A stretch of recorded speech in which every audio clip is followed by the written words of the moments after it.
Redzone TV kwoli webali kubanga okyagoberera yonna gy'osinzira okubanga gy'otulabira nga bulijjo nnyongera okubeera nga nkujjukiza gwatana subscribinga nti kkirira wansi awo wennyini wolaba ekigambo subscribe kikwateko kwata kade ka notification kakuyambako okujjukiza n'otamisinga nsonga yonna. Waliwo wano obubaka nga bano ba foot soldiers ab'ekibiina ekya National Unity Platform abava Mityana ewa Joyce baagala bano bayina message bayisaawo gye njagala okubeera nga nkuwa era nja kusaba ogende otuwe ekigalo so kulaikinge bw'oba tonaba kubanga olaikinga then gwe amaze okulaikinga genda mu comment section mbuulira ensonga nga bw'oziraba. Bano bayina obubaka bwe baagala okubanga bayisaawo naawe amaliriza okukola ekyo nja kusaba okwate ku share button lutambi luno luteeke mu WhatsApp groups ez'enjawulo lubeere nga ate lutambula oba oliawo n'abalala bongere okubeera nga bafuna message. Bano bannakibiina ekya National Unity Platform nga bayita mu kibiina kyabwe oba mu bukulembeze bwabwe obuli saidiz eyo Mityana wabula nga kwabo kuliko ssebo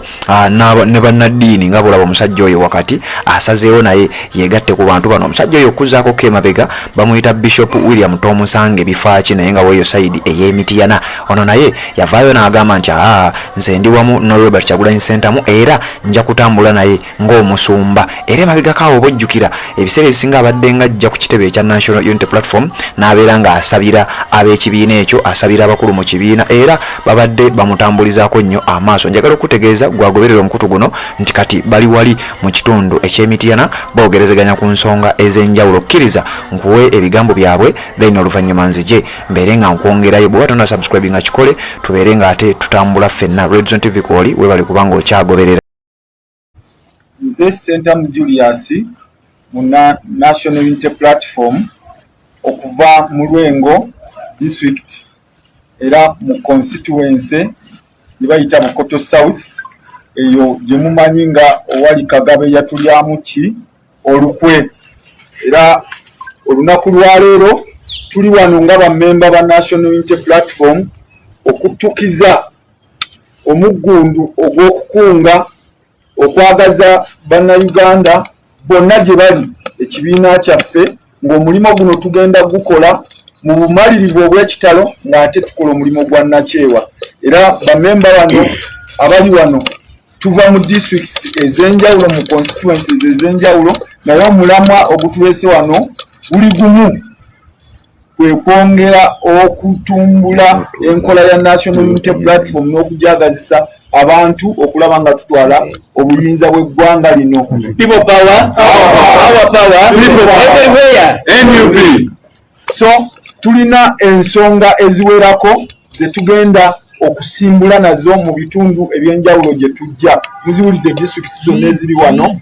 Tugenda kusookera ddala okulaba nga tusomesa bannayuganda bonna gye bali nga tubasomesa enkola ey'obukulembeze ennuŋŋamu etalimu kulyanguzi, enkola erimu okwagala eddembe ly'obuntu, enkola erimu enfuga ey'amateeka n'eyagala demokrasiya n'okulonda okulimu emirembe.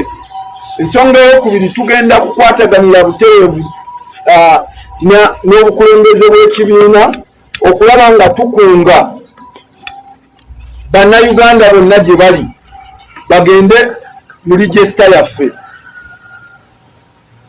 Bamala okudda mu register yaffe tukole obukulembeze nga bwa Uganda yonna era register gye ziri eyo zitambula. Tuwulirayo abakulembeze abamu abali eyo ab'emamaaza ababba obukulembeze bwa Robert Kyagulanyi ne National Unity Platform yonna nga bataataaganya enkola ya registration.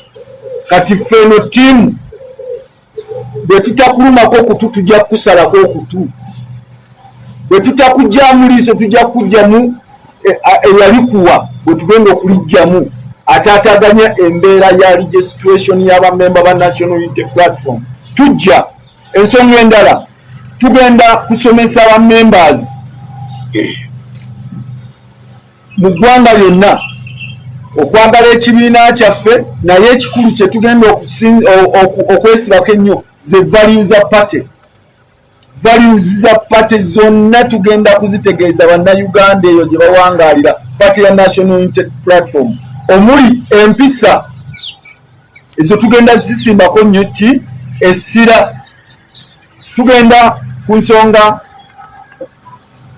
ey'okukunga bannayuganda gye bali eyo, abavubuka, abantu bonna n'abalala okwetaba mu mirimu gya National Unity Platform mu bitundu ebyenjawulo.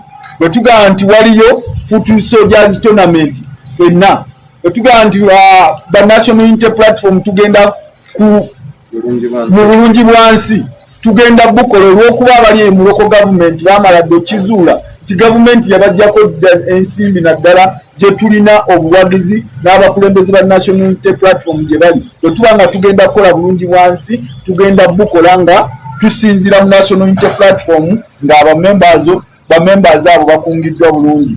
Era tugenda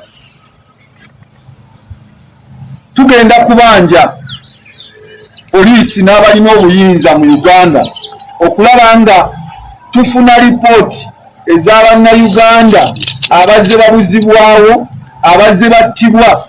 Kuva mu 2017 waliwo abaatemebwa ebijambiya ne batemebwa, tetulaba lipooti. Waliwo abaatemebwa mu 2021, tetulaba lipooti. Waliwo abakwatibwa obuwambi bw'abannabafe bwakusanga n'obulongo eno ng'akukwata, bwakusanga neki. Twagala lipooti, tetwagala bigambo. N'okutulugunya bannamawulire abalimu abamu mulina embale gye muwangaalira eyo, bw'okwata kamera musango, bw'okwata twagala kubanja lipooti ezo ez'enjawulo. Bannaffe abaatemebwa ebijambiya bani abaabatema n'ebirala byonna. Tugenda mu bitundu byaffe ebyenjawulo okulaba nga tuzuula abakulembeze ab'enjawulo mu bitundu bya Uganda byonna.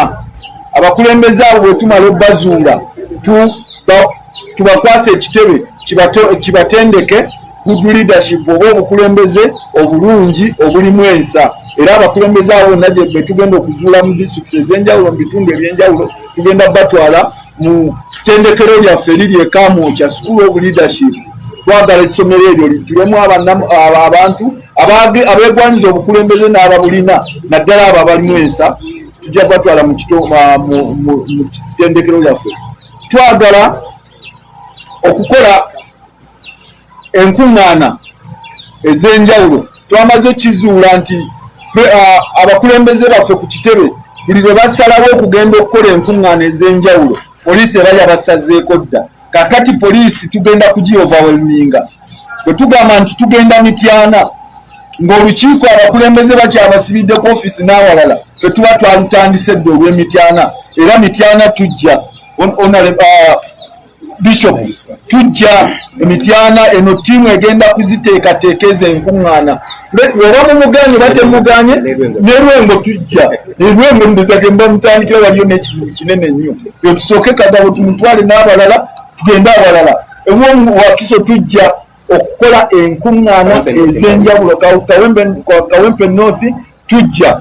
Era ezo enkuŋŋaana bwe tumala ozikola zijja kubaako ne lipooti ez'enjawulo.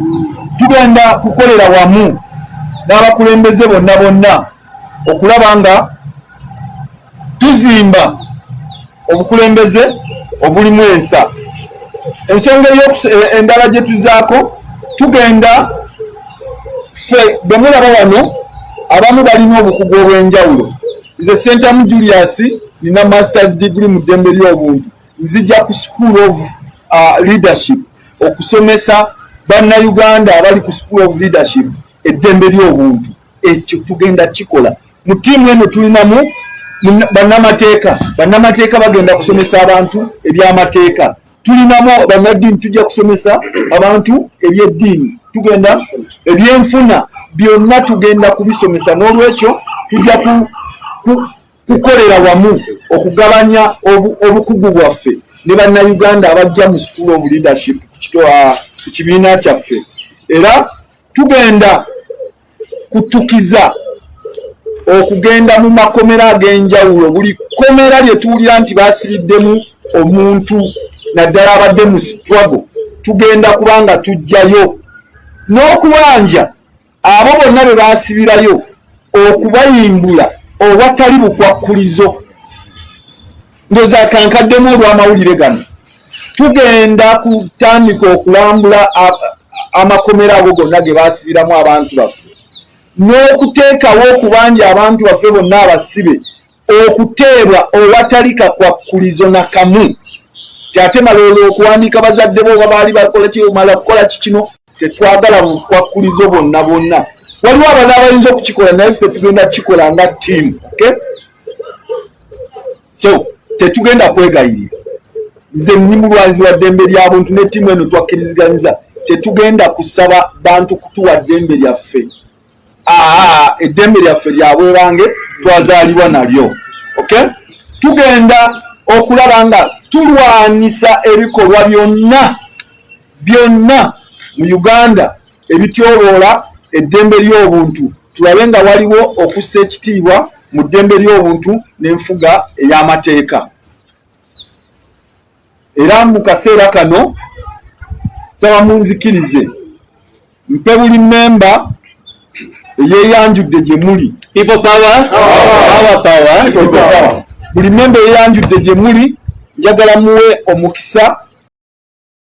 Redzone TV kwoli webale kubanga okyagoberera yonna gy'osinzira okubanga gy'otulabira kyokola kya mutawaana nnyo. Bafoot soldiers abo bawera okubanga bagenda kwewaayo okutukiza omulimu gwabwe ogw'okulwanirira eddembe ly'obuntu eddembe lyabwe era omuwulidde ng'ayogera ategeezezza teri kusaba muntu n'omu kutuwa ddembe lyaffe ategeezezza nti ye amanyi bulungi nnyo nti eddembe lyakulwanirira bulwanirizi teri agenda kulikwata alibawe era kyova olaba ye ne ttiimu ye bagenda kubanga bagenda mu maaso n'okubeera nga balirwanirira okusomesa n'okulwanisa kye bayita enguzi obukenuzi obubbi obulyake kubanga ndi mubuulizi wa njiri tetwagala nguzi tetwagala bubbi. Enguzi eziŋŋamizza nnyo enkulaakulana mu ggwanga lyaffe bw'otunula ogenda okusanga nti sente ezandibadde zikola oluguudo abakulu bazeegabanyizza ogenda okutunula eddwaliro nga temuli malwaliro temuli madagala abantu ne bafa abatandifudde n'olwekyo ensonga y'enguzi tugenda kugirwanisa nnyo nnyini ddala n'abakulembeze abakenuzi okuviira ddala mu paalamenti tugenda kwogera ku nsonga ezo tugenda kusomesa era tugenda kulwanisa obuli bw'enguzi okulaba nga tubumalamu era nsaba bannamityana okusingira ddala bannamityana north njagala munneegatteko ku nsonga eyo okulwanisa obulyake era tugenda kweyamba n'okuyita mu bulungi bwansi okulaba nga tugezaako okweterereza enguudo zaffe n'amakubo gaffe tubeeko kye tukola ngaffe bannamityana north. oyo gwe bayita Tomusange William Bifaaki munnamityana omusumba eyavaayo n'ategeeza nti ye mwetegefu okubeera nga afaafagana ne gavumenti newankubadde nga musajja munnaddiini okwawukanako ne bannaddiini abalala musajja munnamityana nja kukuwa maaso awo ebimukwatako ebitonotono bwe binaaba nga bizze naye nga yonna gy'osinzira okubanga gy'otulabira kyokola kya mutawaana naddala ggwe akyayimiridde naffe kkiriza ate mbeere nga agonga komya wano nina amalala gengenda okubanga nkutuusaako sigala ng'oyimiridde n'omukutu ogwa Redzone TV byonna ebijja ogenda kubanga ate obifuna ate naba kubanga osubscribinga kirira wansi awo wennyini woolaba ekigambo subscribe kikwateko kwata kade aka notification ojja kuba otambula naffe mu mbeera zonna.